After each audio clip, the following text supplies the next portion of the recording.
Mais très cher Cassos, petite vidéo pour parler chessboxing, des championnats du monde de chessboxing. Donc comme toute personne qui s'intéresse à la boxe et aux échecs, je me suis forcément intéressé au chessboxing. Je suis pratiquant de boxe, je suis pratiquant d'échecs, donc je pratique aussi le chessboxing. Je me suis renseigné un petit peu sur le sujet, donc je sais que le champion du monde c'est Thomas Cazeneuve, donc je crois qu'il est dans les 2300 Elo FIDE, donc c'est un fort joueur. Et puis, je me suis renseigné, j'ai vu qu'il y avait des catégories. Ils ont fait des catégories.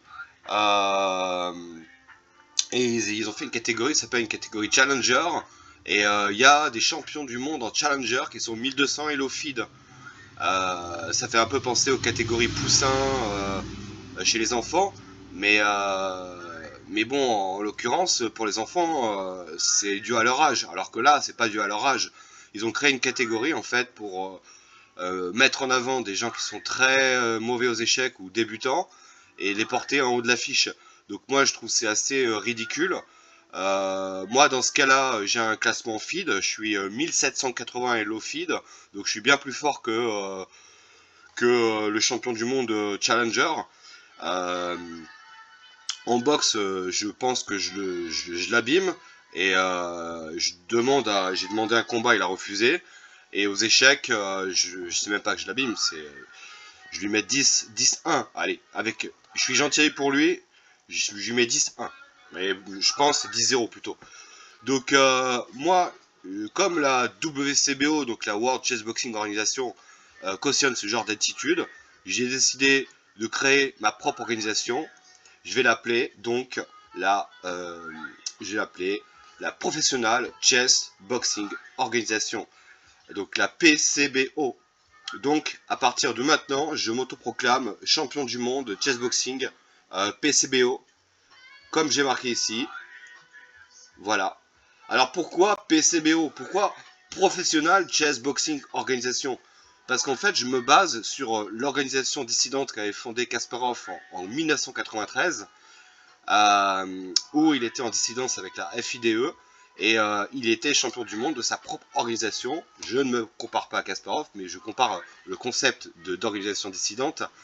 Donc là, c'était la PCA, c'était la Professional euh, Chess euh, Association. Professional Chess Association, la PCA. Donc je garde le P de professionnel et ensuite je conserve la suite Chess Boxing Organisation.